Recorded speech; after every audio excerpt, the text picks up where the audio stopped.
Daily സംസാരിക്കുന്നുണ്ട്, physical intimacy ഉണ്ട്, എല്ലാ കാര്യങ്ങളും ഷെയർ ചെയ്യുന്നുണ്ട്, നല്ല വൈബാണ്. പക്ഷേ ലേബലിംഗ് ഇല്ല, ഫ്യൂച്ചർ ഇല്ല, കമ്മിറ്റ്മെൻറ്റ്സ് ഇല്ല. ഇതാണ് സിറ്റുവേഷൻഷിപ്പ് എന്ന് പറയുന്നത്. നിങ്ങൾ ഒഫീഷ്യലി റിലേഷൻഷിപ്പിലല്ല, പക്ഷേ ആ പറഞ്ഞ കാര്യങ്ങളൊക്കെ ചെയ്യണമുണ്ട്. സോ ഇന്ന് നമ്മൾ ഈ വീഡിയോയിൽ സംസാരിക്കാൻ പോകുന്നത് സിറ്റുവേഷൻഷിപ്പ് വർക്ക് ആവോ ഇല്ലയോ എന്നുള്ള കാര്യമാണ്. I am Manisha, consultant psychologist. ഒപ്പം a situationship is an emotional and a romantic connection. പക്ഷെ അവിടെ എന്തില്ല, ക്ലാരിറ്റി ഇല്ല, കമ്മിറ്റ്മെൻ്റ് ഇല്ല, ഫ്യൂച്ചർ ഇല്ല. പക്ഷെ ഡെയിലി സംസാരിക്കുന്നുണ്ട്, ഡെയിലി ഫ്ലേർട്ട് ചെയ്യുന്നുണ്ട്, ഇൻറ്റിമേറ്റ് ആവുന്നുണ്ട്. അറ്റ് ദ സെയിം ടൈം നമ്മൾ ഈ പറഞ്ഞതുപോലെ സിറ്റുവേഷൻഷിപ്പ് എന്ന് പറയുന്ന സമയത്ത് റിലേഷൻഷിപ്പിനേക്കാളും കുറവും, പക്ഷേ it is more than A friendship. ഭയങ്കരമായിട്ട് ഇമോഷണൽ ഡ്രെയിനിങ്ങുമാണ്. എന്തുകൊണ്ടായിരിക്കാം ഇന്നത്തെ ജനറേഷൻ കൂടുതലും സിറ്റുവേഷൻഷിപ്പിലോട്ടേക്ക് പോയിക്കൊണ്ടിരിക്കുന്നുണ്ടാവുക?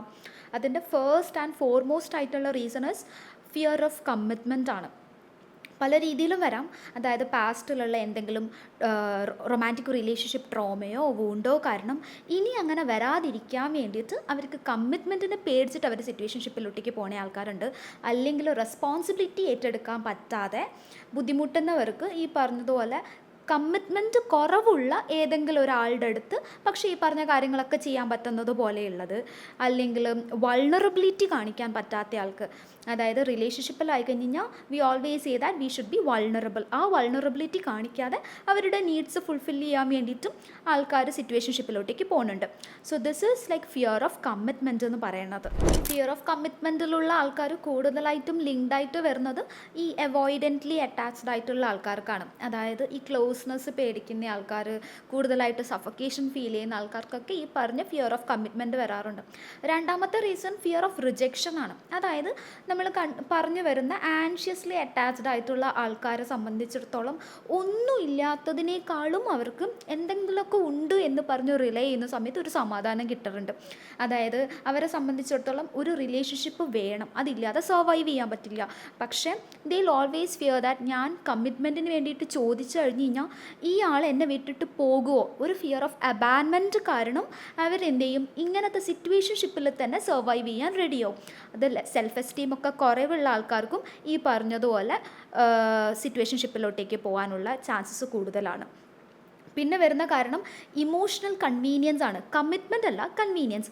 അതായത് അക്കൗണ്ടബിലിറ്റി ഇല്ലെങ്കിൽ പോലും ഇവരുടെ എല്ലാ കാര്യങ്ങളും ഫുൾഫിൽ ആവുന്നത് പോലെ ലേറ്റ് നൈറ്റ് കോൺവെർസേഷൻ ആണെങ്കിലും ശരി, ഷെയർഡ് ആയിട്ടുള്ള ഇൻറ്റിമേറ്റ് ആയിട്ടുള്ള കാര്യങ്ങളാണെങ്കിലും ശരി, ഇതൊക്കെ നമ്മുടെ കൺവീനിയൻസിനും നമ്മുടെ ഡോപ്പമൈൻ ഹിറ്റിനൊക്കെ ഹെൽപ്പ് ചെയ്യുന്നുണ്ട്. പക്ഷെ അവിടെ ഈ പറഞ്ഞ ഇമോഷണൽ കമ്മിറ്റ്മെൻറ്റ് ഇല്ലാതാനും. സോ ഇതൊക്കെ നമ്മുടെ സിറ്റുവേഷൻഷിപ്പിലോട്ടേക്ക് ലീഡ് ചെയ്യും. പിന്നെ ഏറ്റവും ഇമ്പോർട്ടൻ്റ് ആയിട്ടുള്ളൊരു കാര്യമാണ് നമ്മുടെ ഇന്നത്തെ ഡേറ്റിംഗ് കൾച്ചർ. അതായത് എത്രയോ ഡേറ്റിംഗ് ആപ്സ് നമുക്കിപ്പോൾ അവൈലബിൾ ആയതുകൊണ്ട് തന്നെ എപ്പോഴും ഒരാളുമായിട്ട് കമ്മിറ്റഡ് ആവുന്ന സമയത്ത് ബ്രെയിനിന് വരുന്ന സെക്കൻഡ് തോട്ടായിരിക്കും, what if there is someone better. അതായത് ഇതിനേക്കാളും നല്ലൊരാൾ കിട്ടിയിട്ടുണ്ടെങ്കിലോ എന്നുള്ളത് കൊണ്ട് തന്നെ ആൾക്കാർ ഒരെണ്ണത്തിൽ തന്നെ കമ്മിറ്റഡ് ആവാൻ വേണ്ടിയിട്ടുള്ളൊരു പേടി കൂടുതലായിരിക്കും. So this may lead to situationship. ഈ സിറ്റുവേഷൻഷിപ്പിനെ പറ്റിയിട്ട് റിസർച്ച് ആക്ച്വലി പറയുന്നത് എന്താണെന്ന് വെച്ച് കഴിഞ്ഞാൽ കപ്പിൾസ് ഇൻവോൾവിങ് സിറ്റുവേഷൻഷിപ്പിന് കൂടുതലായിട്ടും ആൻസൈറ്റി ക്രിയേറ്റ് ആവാനും സാറ്റിസ്ഫാക്ഷൻ കുറയാനും ഇമോഷണൽ ബൗണ്ടറീസ് ഇല്ലാത്ത രീതിയിൽ അല്ലെങ്കിൽ ഇമോഷണൽ ഡിപ്പെൻഡൻസി കൂടുന്നത് പോലെയൊക്കെ ഉണ്ടാവും. ഇപ്പോൾ say for an example, if A couple, അതായത് ഒരു ആരും ആയിക്കോട്ടെ, ആണോ പെണ്ണോ ആയിക്കോട്ടെ, ഇവരൊരു റിലേഷൻഷിപ്പിൽ ഇരിക്കുന്ന സമയത്ത് if one of A partner is actually telling that I love you so much, പക്ഷേ എനിക്ക് കമ്മിറ്റ്മെൻറ്റിന് പറ്റില്ല എന്ന് പറയുന്ന സമയത്ത് ഓപ്പോസിറ്റ് നിൽക്കുന്ന ആൾ എപ്പോഴും വിചാരിക്കാം എപ്പോഴെങ്കിലൊക്കെ ഇത് മാറുമായിരിക്കാം, ഈ ഒരു കാര്യം ചേഞ്ച് വരാനുള്ള ചാൻസ് ഉണ്ട്.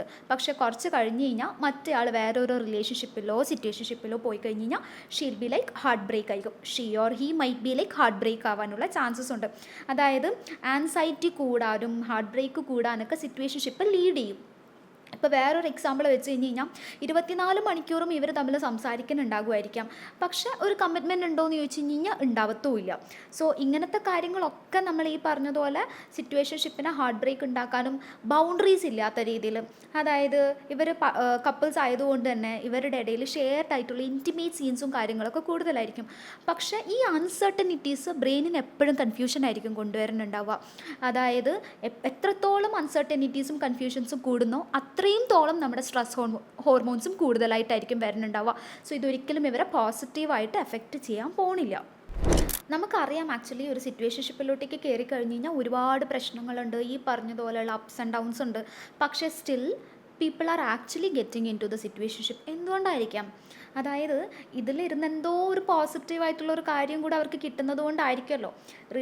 റിലേഷൻഷിപ്പിനേക്കാളും കൂടുതൽ സിറ്റുവേഷൻഷിപ്പ് അഡിക്റ്റീവ് ആവുന്നതിന് റീസൺസ് കൂടുതലാണ്.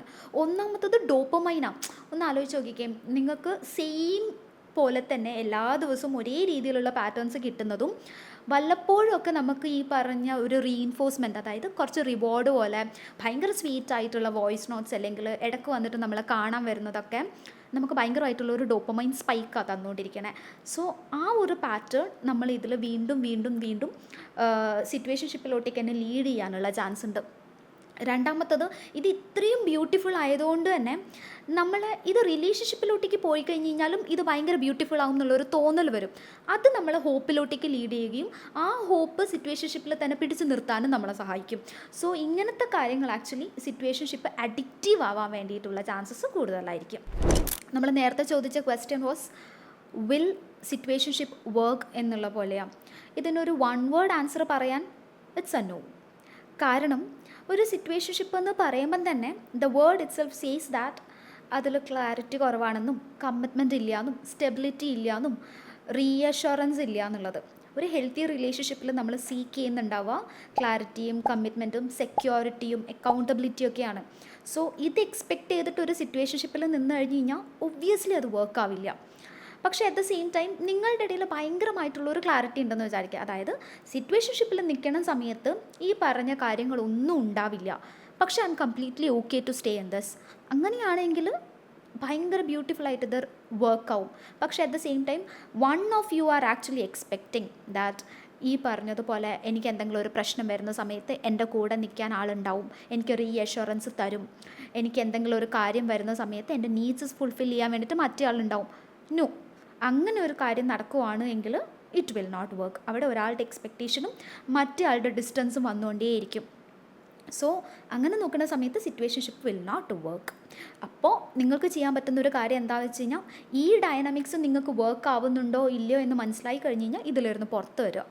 എന്നിട്ട് നിങ്ങളുടെ മെൻ്റൽ ഹെൽത്തിനെ കുറച്ചും കൂടെ പ്രയോറിറ്റൈസ് ചെയ്യുക എന്നുള്ളൊരു കാര്യം മാത്രമാണ്. സോ നിങ്ങളിപ്പോൾ ഒരു സിറ്റുവേഷൻഷിപ്പിലാണ് ഉള്ളതെങ്കിൽ ആ ഡൈനാമിക്സ് ശരിക്കും നിങ്ങൾ എങ്ങനെയാണ് എഫക്റ്റ് ചെയ്യുന്നതെന്നുള്ളതൊന്ന് നോക്കുക. അതായത് ഈ ഒരു സിറ്റുവേഷൻഷിപ്പിൽ നിൽക്കുന്ന സമയത്ത് നിങ്ങൾക്ക് ക്ലാരിറ്റി കിട്ടാത്തതും കമ്മിറ്റ്മെൻറ്റ് ഇല്ലാത്തതൊക്കെ നിങ്ങളെ ബാധിച്ച് തുടങ്ങിയിട്ടുണ്ടെങ്കിൽ ജസ്റ്റ് റീതിങ്ക്, ഇത് തന്നെയാണോ എനിക്ക് വേണ്ടുന്നത്, അല്ലെങ്കിൽ ഞാൻ ഇതിലിരുന്ന് വേറെ പലതും എക്സ്പെക്റ്റ് ചെയ്യുന്നുണ്ടോ എന്നുള്ളത് ഒക്കെ ആലോചിച്ച് നോക്കുക. പാർട്ട്ണറുമായിട്ട് കമ്മ്യൂണിക്കേറ്റ് ചെയ്യുക. ഇതല്ല വേണ്ടത് എന്ന് മനസ്സിലായി കഴിഞ്ഞ് കഴിഞ്ഞാൽ I know this is very difficult, പക്ഷേ still get out of that. അതിലിരുന്ന് പുറത്തോട്ടേക്ക് കടന്ന് നിങ്ങളുടെ മെൻ്റൽ ഹെൽത്തിന് കുറച്ചും കൂടെ ഇമ്പോർട്ടൻസ് കൊടുത്ത് കുറച്ചും കൂടെ ബെറ്ററായിട്ട് റിലേഷൻഷിപ്പിൽ തന്നെ സീക്ക് ചെയ്ത് അങ്ങനെ ഒരു പാർട്ട്ണറെ കണ്ടുപിടിക്കാൻ വേണ്ടിയിട്ട് ട്രൈ ചെയ്യാം, instead of staying in the same situationship. കാരണം അത് നിങ്ങളെ ഭയങ്കരമായിട്ട് എഫക്റ്റ് ചെയ്യുന്നുണ്ടാവും. കാരണം ഒരിക്കലും ഒരു റിലേഷൻഷിപ്പിൽ കിട്ടുന്ന ക്ലാരിറ്റിയോ കമ്മിറ്റ്മെൻറ്റോ സ്റ്റെബിലിറ്റിയോ സെക്യൂരിറ്റിയോ ഒന്നും ഒരു സിറ്റുവേഷൻഷിപ്പിൽ നമുക്ക് കിട്ടത്തില്ല. സോ നിങ്ങളെ അത് ബാധിക്കുന്നുണ്ട് എങ്കിൽ നിങ്ങൾക്ക് റിലേഷൻഷിപ്പ് തന്നെയാണ് വേണ്ടുന്നത്. വേറെ എന്തൊക്കെയോ കാരണങ്ങളായിരിക്കാം നിങ്ങൾ ഇതിലിരുന്ന് പിടിച്ചു വയ്ക്കുന്നതും. So just rethink. സോ നിങ്ങളിപ്പോൾ ഒരു സിറ്റുവേഷൻഷിപ്പിലാണോ ഉള്ളത്, ഓർ പാസ്റ്റിൽ നിങ്ങൾക്കൊരു സിറ്റുവേഷൻഷിപ്പ് ഉണ്ടായിട്ടുണ്ടായിരുന്നോ? എന്തൊക്കെ ചാലഞ്ചസാണ് നിങ്ങളതിൽ ഫേസ് ചെയ്തിട്ടുണ്ടായിരുന്നത്? Please do let us know in the comments. Or നിങ്ങൾക്ക് ഇപ്പോൾ ഉള്ളൊരു സിറ്റുവേഷൻഷിപ്പിൽ ഭയങ്കരമായിട്ട് ബുദ്ധിമുട്ടോ നിങ്ങളുടെ മെൻ്റൽ ഹെൽത്തിനെ ഭയങ്കരമായിട്ട് ബാധിക്കുകയോ ചെയ്തിട്ടുണ്ട് എങ്കിൽ ഒരിക്കലും ഒരു പ്രൊഫഷണൽ ഹെൽപ്പ് എടുക്കുന്നതിന് മടി കാണിക്കാൻ പാടില്ല. Link will be there in the description box. എപ്പോഴും ഒപ്പത്തിലുള്ള തെറപ്പിസ്റ്റ് നിങ്ങൾക്ക് അവൈലബിൾ ആയിരിക്കും. So thank you for watching. By.